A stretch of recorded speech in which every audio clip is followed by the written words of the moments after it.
জামাই তুমি একটা পাত্র দেখো, আমি বিয়ে করব। কি হয়েছে? খবর দিচ্ছেন কেন বলেন তো? জরুরি কথা আছে। আচ্ছা বলেন। জামাই তুমি একটা পাত্র দেখো, আমি বিয়ে করব। তুমি এসব কি কইতেছো? বিয়া করবা মানে? খারাপ কিছু তো বলি নাই, আমি মারা গেছে সেই কোন কালে। তারপর আমার ছেলে, সে তো তার বউ নিয়ে ঢাকা শহরেই পড়ে আছে। তোমার উপর আমার অগাধ বিশ্বাস, তুমি আমার অভিভাবক, তুমি একটা পাত্রের ব্যবস্থা করে দিতে পারবে না? মজা করতেছেন না সিরিয়াসলি বলতেছেন? তুমি তো আমার মেয়ের জামাই, তোমার সাথে আমি ঠাট্টা মশকরা কেন করতে যাব? তাহলে আপনি শিওর এই চিন্তা করছেন? কেন জামাই, তুমি ব্যবস্থা করে দিতে পারবে না? পারবো না কেন, একটু বেশি চেষ্টা করতে হইব এই আর কি।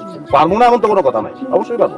আল্লাহ, কি আমার বাবা পাগল হয়ে গেছে। আল্লাহ, আমার লগে এটা কি করলো? আল্লাহ, আমার বাবা পাগল হয়ে গেছে। আল্লাহ, তেরিকা, আমি কই পাগল হইছি? পাগলের মতো কোনো কথা কইতে জামাই আমি? পাগল না হলে কি তুমি এই বয়সে বিয়ার কথা কইতা? এই তুমি খারাপ হইছো কেন? তুমি আমার মারলে মানসিক হাসপাতালে যাও না কেন? এই শোনেন, একটা থাপ্পড় দিব, তুই বিয়ে করবই। আমি সুস্থ মস্তিষ্কে সজ্ঞানে বলতেছি, জামাই বাবাজি তুমি দায়িত্বটা নিতে পারবে না? এই খবরটা কই দিতেছি, আমার মার বিয়ার ব্যবস্থা করবে না তুমি। এই তুমি খবরটা, তুই কেমন মেয়ে? এই ব্যবস্থা তোমার করা উচিত। তাই একটা হাজবেন্ড, সেটা আমি জোগাড় করে দিতে পারবো না। What is this? আমি অবশ্যই আমার, আপনি একদম চিন্তা করেন না। হ্যাঁ, আপনার বিয়া আমি দেবো। এই বয়সে আমার মার বিয়ার ব্যবস্থা করবে তুমি? আম্মা আপনি প্রস্তুত হন, কারণ বিয়ার কোনো বয়স নাই।